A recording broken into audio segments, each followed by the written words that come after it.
I'm Rita Cook. I'm sitting here with Len Baxley. Len, how are you?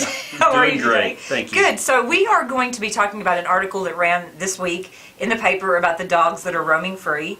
I know that you spent at least $2,000 or $3,000 within the last week. Is it just trying to collect the dogs that the animal control officer that supposedly started yesterday was supposed to be taking care of? Let's talk about that. Well, actually, that number probably comes from more of a month of collecting them, feeding them, getting them medical attention, and things like that. Okay, so yesterday, what were you doing on the highway? Oh, yesterday, on the way to work, I was on 664, which major thoroughfare through Ferris, and came across two small chocolate-looking dogs, and pretty close to the one of the churches, and called Ferris, and they took my information, which they should. It was great. And I waited because the dogs were going in and out of traffic, which could cause an accident like caused one last week, and we'll talk more about that. Okay. But that was on my mind, not just for the animals, but the safety of the people driving by. Okay. So they took my information. I was told that we have an animal control officer. Yesterday was the animal control officer's first day, so I'm actually looking forward to meeting them and seeing actually meeting them because I'm still, I think, on the animal advisory board. So I waited and I waited, and as I'm running out of treats to keep them entertained, right.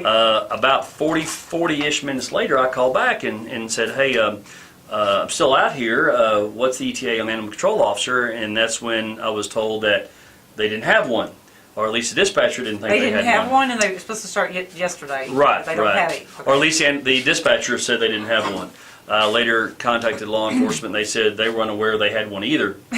So a little bit of disconnect between, I guess, the public works or city manager and the we're police talking about the department. city of Ferris.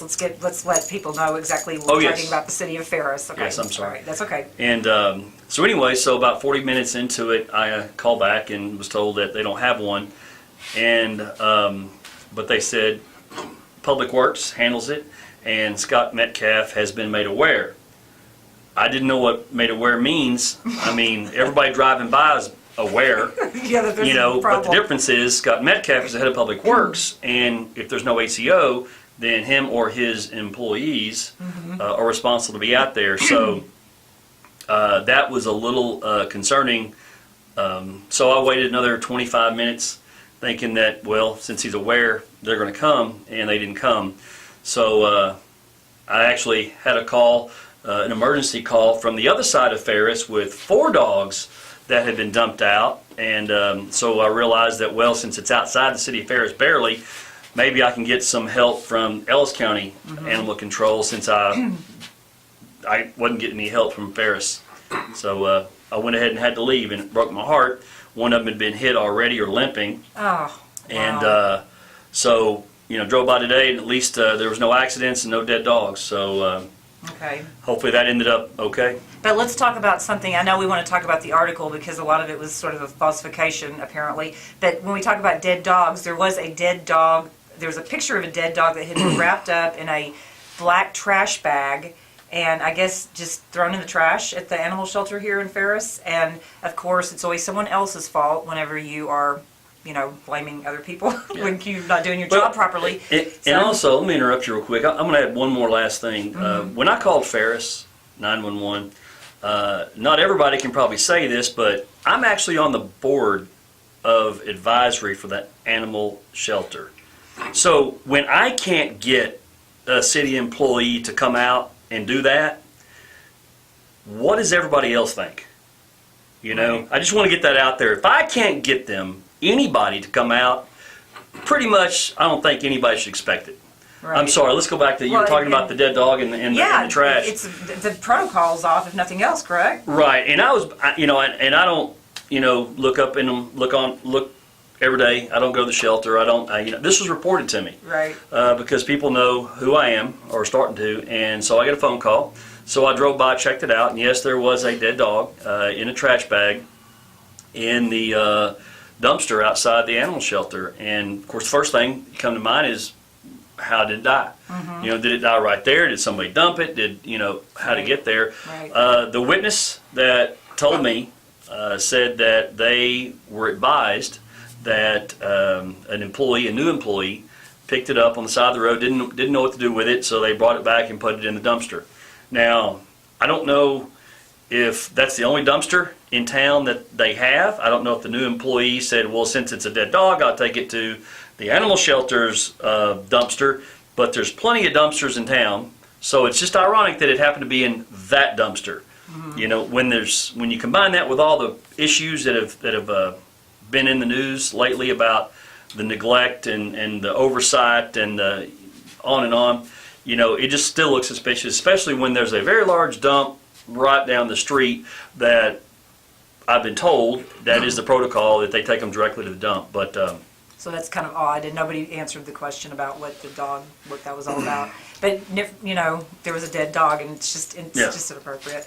So let's talk about the article, because I know that in December you met with Scott Metcalf, the Public Works Director, who's in charge of the animal control shelter. You met with the mayor, and you met with Bill Jordan, who's the city manager, and they told you some things that turned out to be not quite true about the food, the rat infestation. Okay, that happens. Mm-hmm. But then there were toys that were really nice that were thrown in the trash. They said that they weren't, but you had them in your truck. So that's the first problem. The second problem is they also told you that there were no citations that had been written at all, and now we found out there were 4, but we don't even really know who wrote those since the animal control officer was gone. So it's just a big mess. So what do you have to say in retaliation? Because I know that they said things that were sort of against what you had mentioned, and it's unnerving that nobody really cares about the bottom line here, except for it seems like you and the animals that are being, you know, hurt by all this. Well, and there's a lot more people than just myself. I guess, you know, I'm a little more vocal. People contact me so I can be vocal on their behalf. But as I said in the meeting, and if you're probably above the age of 15, you know this for a fact, is when you get caught telling something that is not exactly true, some might call it a lie, but we're not going to go there, it makes you wonder what other things that they have just told you that are not true. So when I pointed out, after I was told by Bill Jordan that after looking at the newspaper article that he wanted to make it very specific to me that these toys in this picture were not thrown away. Well, I let him go, and of course that's where the other comments that are questionable came into. Then I came back around and said, you know, I know that's not true because these toys in this picture are in my truck in a box outside, and I can go get them for you. Right. They didn't respond to that comment. They didn't ask to see them at that time. So I guess if they don't see them, then they can use the term unprovable. Right. If that was the word exactly, I'm assuming that was the right word.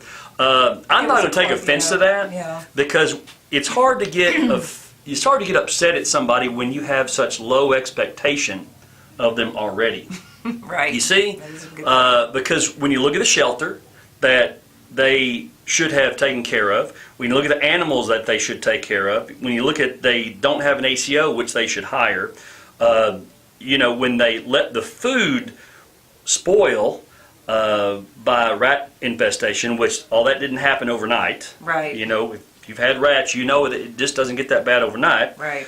When you let a pound and a half of cat food expire past its best use by date, when you know a large number of people in the city of Ferris are low income and could benefit from that free food, that have to go out and spend their own money to feed their cats, and you let that expire, what does that say to the citizens of Ferris?